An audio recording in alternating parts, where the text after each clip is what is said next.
Hello everyone, my name is Anirudh Singla. I am the co-founder and CEO of Pepper Content, and I'm your co-host for today's Global Marketing Leaders series.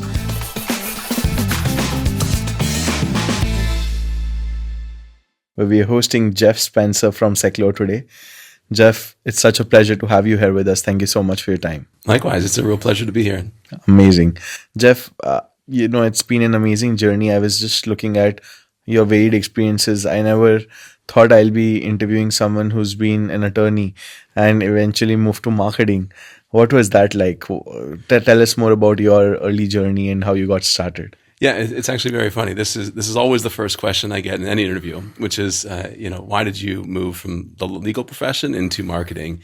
And at the end of the day, it really boils down to just one very simple thing. It's that I've always been much more interested in creating or building something. And I think in the startup world, in marketing, in venture capital, in that entire ecosystem, it really lets you explore that creativity and bring something new into the world. So ultimately, that's why.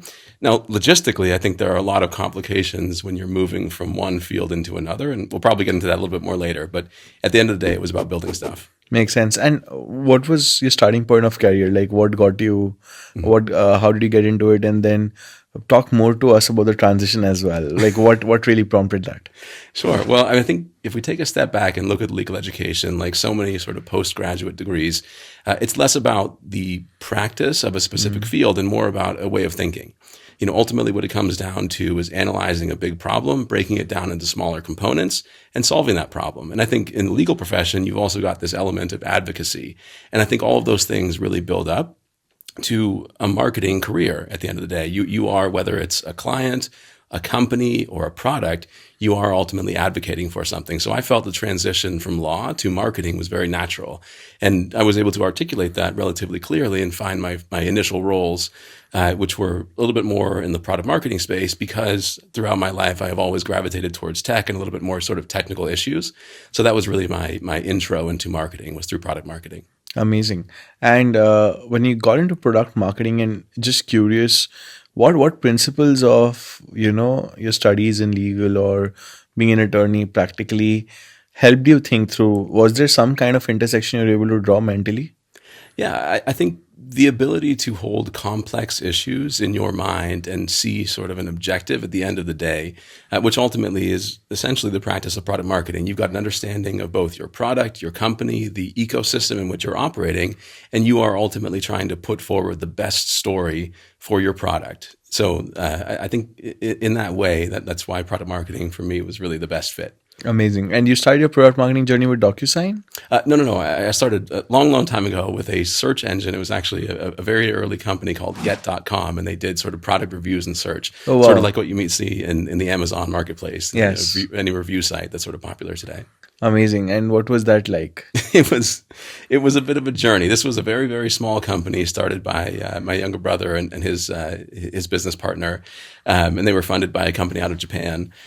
So it was very much being thrown into the deep end from both a marketing perspective, but also living that sort of accelerated life around startups and that entire journey. Ultimately, they shut the company down, but it was really a great experience. What the experience? Yeah. And over time, as you moved across roles, how did you think about those role transitions, and across each role, what were like those 1 to 2 learnings that just stood out?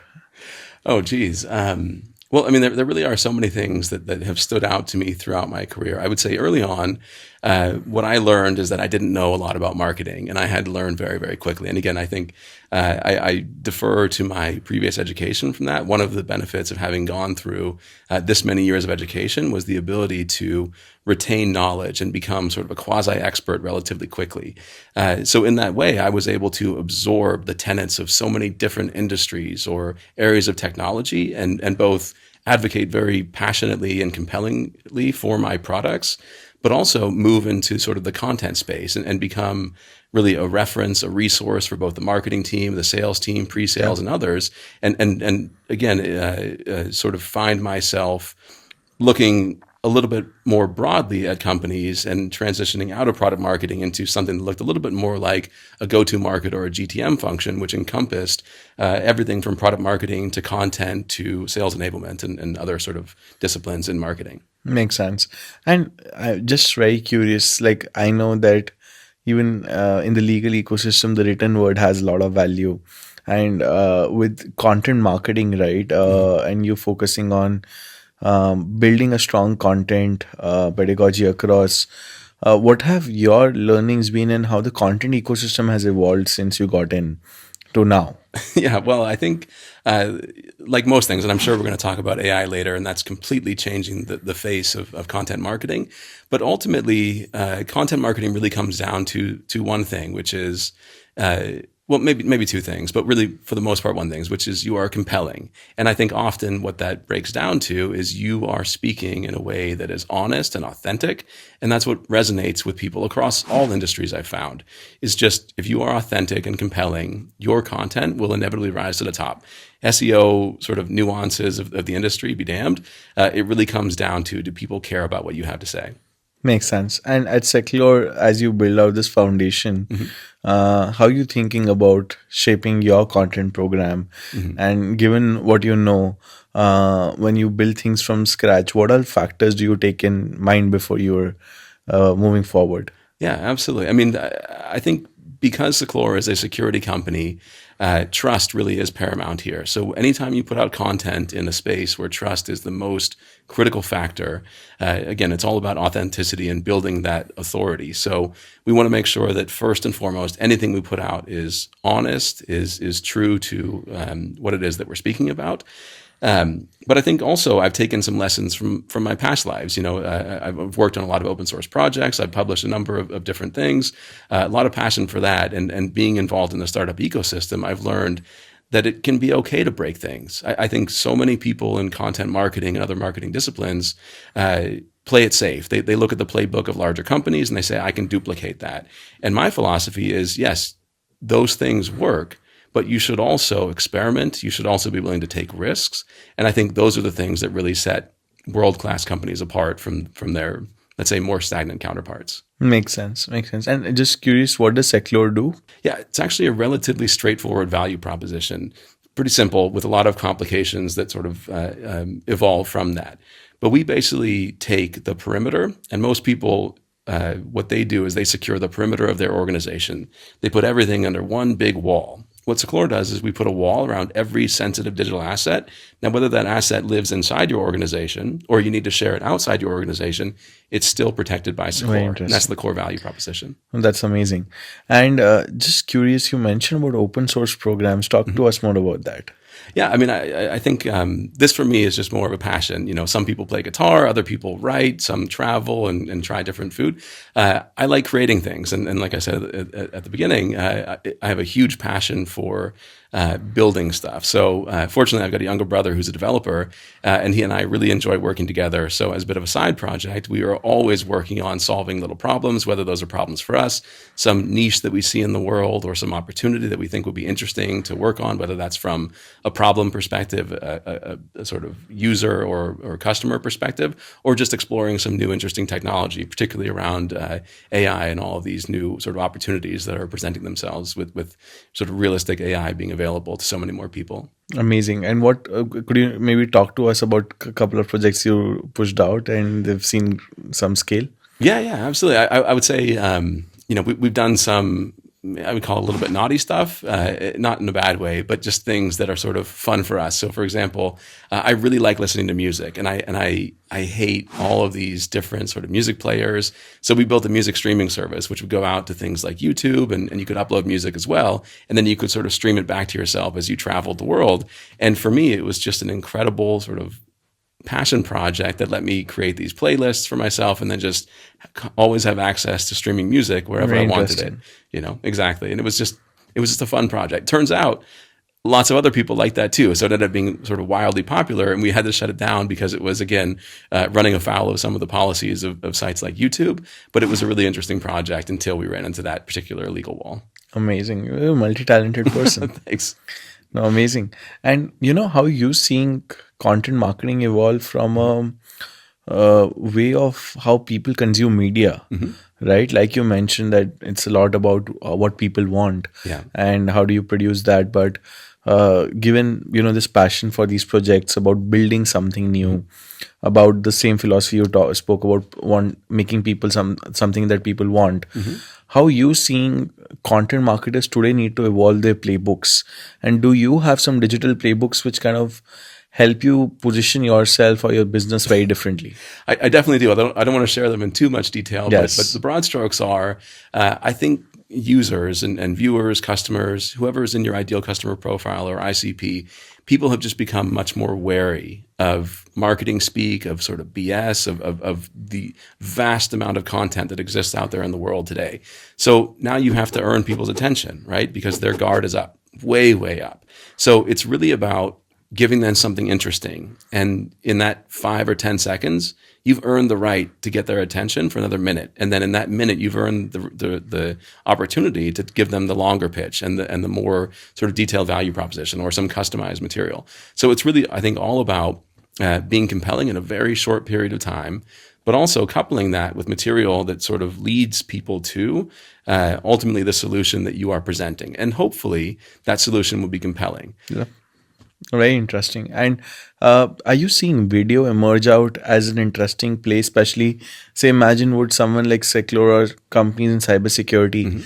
uh, could they do something around video and explore, go beyond the realms of this same gated content they do? Yeah, well, I think in Seclora's particular case, there probably are opportunities, and we certainly are exploring them, but maybe less so than in other spaces. I think in sort of the B2C world, video is going to be the paramount driver of content. I think going forward, I think we all recognize that with the sort of advent of new social media platforms and the popularity of all these things, B2C is going to be driven by video. When you look in the B2B world, particularly with certain verticals like security, CISOs and other security professionals tend to be in an older demographic, and I think can sometimes shy away from video. They don't necessarily have in a weird way, video is a faster form of content, but also a slower form of content because you kind of have to watch the video to get to what you're looking for. And I think a lot of security folks, like developers and DevOps folks, tend to prefer to skim written material and just find the nuggets and sort of see if you are trying to BS them in any way. So while I do think there's a wonderful place for video, particularly when it comes to engaging your audience, and potentially, again, in the B2B space, there's the concept of your customer, but also their users or the employees of these organizations. So I think that's where we're going to see more video coming into play, which is around adoption and customer success, less around the sales motion and the marketing motion. Amazing. And also just very curious, how you thinking about, this entire perspective about building content programs? Like, Mhm. how do you think about building content ecosystems? Like, do you work with agencies, freelancers, in-house teams? What do you think is the right balance as you go about scaling that? Yeah, I mean, again, as we talked about, I think particularly in the security space, it's all about trust. So whether you are in-house or working with an agency or generating content via AI, the important factor is that content is compelling, authentic, trustworthy, and not misleading in any way. Because I think, anytime you mislead someone in the security space, you've lost all credibility in the space and essentially lost that customer, for either indefinitely or until the next time. So for us personally, what I think the content strategy is all about building up the expertise in-house. Now, whether these are content marketers that are reporting directly to me or agencies that we're working with, what I like to do is partner them with experts in the organization so that everything they publish is accurate and compelling. So we've always got that sort of backstop. Now, as you know, generative AI is changing the game. We are seeing probably several orders of magnitude more content being published in every vertical. And I think that's an incredible thing. So I'm very, very bullish on leveraging AI and having my content team leverage AI. But I'm also wary of how quickly that can turn against you if you Yeah. don't also have that authentication layer with the expertise in-house. Makes sense. Makes sense. And have you seen this And like, where are you on the spectrum of scaled content programs, which is high volume Mhm. versus super high quality, so very less assets and so Mhm. on? Where would you put yourself on a tangent there? Yeah, we're probably very far on the spectrum towards low volume, just because again the authenticity always has to be there. And I think in the security space in particular, and this is not always true for every space, but in particular, you might get one or two or three shots. You know, people will read a white paper or a case study or some blog post, and if you don't have their attention there, you've lost them. They will think of you as a company that has lost credibility and ignore you in all future interactions. So we aim for very high quality content.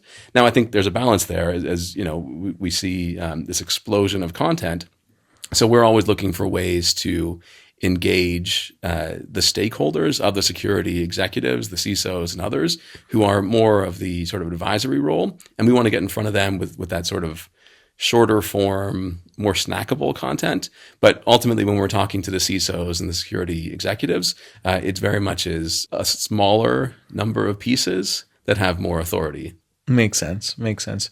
And how big a team would you have currently from a content size standpoint? Not a very big team. We're surprisingly lean. I've got a couple of people out in India and the Middle East, and they handle most of West Asia, India, and the Middle East. And then the North America team handles North America and the European markets. Oh wow, that's great. So like multi-geography team. Yes. Amazing. And at your level, right, as you've been seeing the play of AI come in, Mhm. talking more about how has your experience with it been playing it firsthand, Mhm. and especially with respect to context of say secular and so on, do you think you've made reasonable strides with AI in your content program? Oh, absolutely. Yeah. We use AI in a lot of different elements or capacities. When we generate content, I think a lot of the ideation generally starts with AI today. And these are models that we have sort of trained on our content. We've let them know what it is that we're looking for, who we're speaking to. There's also a lot of AI now in some of these additional tools that we use. So when we look at things like SEMrush or ClearScope or some of the other tools that we use, a lot of those already include AI elements which help us identify either gaps in our content strategy or looking at building sort of cornerstone pieces and how we can leverage that out in additional and sort of novel ways that support that cornerstone piece.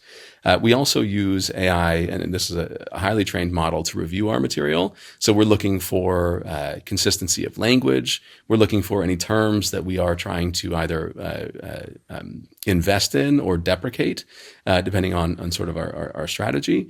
And I think that's mostly how we're using AI today. Makes sense. If you were to talk about some dream workflows Mhm. around how you could use AI more smartly around content, Mhm. what would they be? And it's not needed that you're doing that Sure. already, but imagine someone did that for you, what would it be? Yeah, I mean, I think for us, Seclora is an industry agnostic technology. So we often have to write in sort of oblique terms about what it is that we're doing. But I very much see AI, at least for me, in an ideal world, optimizing that content for specific verticals to make it more relevant to the CISO in the manufacturing space or the CISO in aerospace or healthcare or banking and financial services. All of these people are CISOs. They're worried about the same problems, but the language they use is different. And the problems they solve are either skewing towards a more security, internal threats versus external threats, or compliance, whether that be data privacy or some sort of regulatory like HIPAA or something like that. Very interesting. And, if you were to say some interesting trends that you see will start happening more, and not necessarily just to secular, Mhm. but at an overall marketing level, how do you see AI trying to consolidate marketing stacks or teams Yeah. or your agency ecosystem? Well, I think what we're seeing is a movement towards more technical folks really taking the reins of these organizations. Long gone are the days when you can sort of come in as a generalist without any industry specific knowledge and sort of lead a marketing team. So many marketing teams now are led by sort of product marketing or technical folks, and I think that's a good thing ultimately because we're moving away from that sort of spray and pray approach to marketing, and I think to a more I guess domain authority driven model, where experts are really talking about these problems and the marketers actually have some degree of expertise in the space that they are operating in. That's amazing. That's amazing. I think my last question before we move to the rapid fire round Sure. is, if you were to reimagine like a Salesforce for content marketing kind of play, which is basically imagine this one platform that solves everything for you as a content marketer, what would it be? Oh, geez, uh, that's a really good question. And I think for me, the way I think about content marketing is actually less about creating content. That's probably the easiest part of content marketing. So a CRM for content marketing would look something like creating content as a given, but how do you get that content in front of the right people? How do you get that content in front of the right people at the right time? How do you break that content down into additional usable ways or for additional verticals and start speaking to people with the language that they're using? So I think it would be pulling together all of these quasi-sales elements, industry information, plus the content strategy, plus your product and different features, plus your pricing and packaging, and really customizing and tailoring every single experience that a prospect or a customer has on either your website or via email campaigns, on social, or any other channels that you're utilizing. That's amazing.